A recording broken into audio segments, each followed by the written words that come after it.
Hi everyone. In this video I'm going to be talking about the overclocking mechanic. I'm going to go over what the effects are for overclocking each component, and give some examples to show how you can make this work for you. For those of you who are unfamiliar with this mechanic, I'm going to give you a quick demonstration. You can overclock a component by diverting more energy to them from your power plant, which is going to increase its performance. To do so, go to any of your ship's MFDs and choose the power display. Then click on Items, and scroll down to the component that you want to overclock. To boost it, click on the overclock button found below its name and to the right of the power button. If there's no button there, then that means you can't overclock it. You should be warned though, overclocking a component will increase its performance, but it's also going to increase its amount of wear. This is going to inevitably cause it to start misfiring and eventually need to be replaced. This may not be such a big deal for industrial grade components that were built to be able to take the abuse. But for competition class components, which are going to wear out rather quickly to begin with, this is going to end up being a much bigger problem. Let's start by taking a look at the coolers. Overclocking your coolers is going to allow your weapons to maintain a steady rate of fire for a longer period of time. The longer you can manage to keep your target dead center in your sights and not let them get away, the more effective using this method of attack is going to be. Smaller, more maneuverable ships already excel at being able to do this. So by overclocking their coolers, they can maximize their damage potential, which can give them a decisive edge in combat. This is also a good tactic to use with a ship that's been outfitted with gimbaled weapons. Another good reason to overclock your coolers is to decrease the amount of time that it takes for your quantum drive to recover after a jump, especially after performing a long jump. This makes overclocking your coolers a good option for scouts to use. A common tactic for a scout is to jump ahead of the fleet to see if the next area is safe for them to enter. Having overclocked coolers is going to allow their quantum drive to recover even quicker than normal and be able to jump out of there if they don't like what they end up seeing. The next component that I want to go over is the shields. You can overclock your shields to increase their durability, which in turn is going to allow it to take more damage. It should be noted that overclocking the shields doesn't increase their recharge rate. It only increases the amount of hit points that your shields have. They're also going to be drawing a lot of energy away from other vital systems like weapons and thrusters while they regenerate. And shields draw nearly double the amount of energy when recharging than they normally do. If you go this route, you're gonna have to set your priorities ahead of time to make sure that your ship doesn't suddenly lose thruster power or stop firing because your shields are hogging up all the power.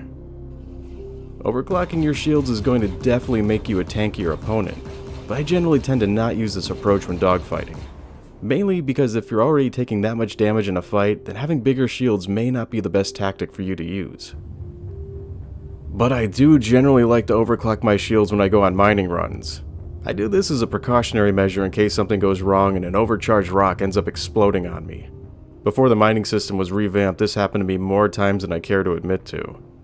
If it does happen, then the shields will tank a good portion of the damage, which is a good alternative to having a piece of your ship being blown off. Before I start mining, I'll go into my power system, overclock the shields, and then divert all energy to the forward shield face. This is going to give you the maximum amount of protection against any mining mishaps.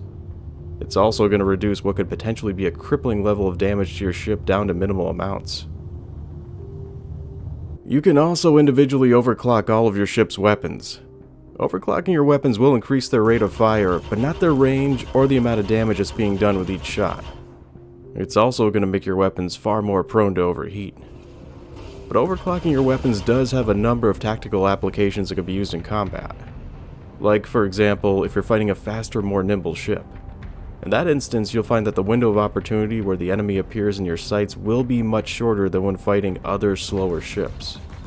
That means if you want to win, then you're going to have to maximize the amount of damage you do within that short window of time that they're in your sights for. Overclocking your weapons is going to allow you to do exactly that. Take that, you bastard. Overclocking your weapons is also a good tactic to use with specific weapons like the Dominant Scattergun or the Attrition Series Repeater. These weapons do more damage as they start to overheat. So the idea is to get your weapons as hot as possible, as fast as possible in order to maximize the amount of damage that they're doing. You can also overclock your weapons when you're lancing with an enemy. When lancing, you're only going to have a short window that you can do damage to your enemy in as you pass by one another. So you're going to want to maximize the amount of damage you do in that time without making sacrifices to your speed or maneuverability. Overclocking your weapons is going to be perfect for just that kind of situation. Another component that's often overlooked when it comes to overclocking is the quantum drive. Mining isn't the only profession that can benefit from overclocking. Science, exploration vessels, and transporters can all benefit from overclocking their quantum drive. You won't be able to travel for longer distances or travel through the quantum field any faster by doing this, but you will be able to calculate the jump and spool up the drive a lot quicker. And before you can ask what good that is, imagine you're being attacked by someone and you're trying to escape. Every second is going to count, and the faster you can calculate a jump and get out of there, the better off you're going to be. All too often, the difference between freedom and becoming a pirate snack is going to come down to a matter of seconds. In those situations, you're going to want to be able to execute a jump as fast as possible. And if you can repeat that process and jump again before your attackers catch up with you, then you can pretty much ensure that you're going to get away, even if they're tracking your ion trail. I always make it a habit to overclock my quantum drive when I'm traveling. You're going to end up doing a lot of quantum jumping in this game as you travel from place to place. And I'll do anything I can to minimize the amount of time I spend sitting around waiting for the jump computer to finish its calculations. I was even thinking of getting a small explorer vessel to use as a personal transport, because they come stocked with jump drives that spool up the fastest.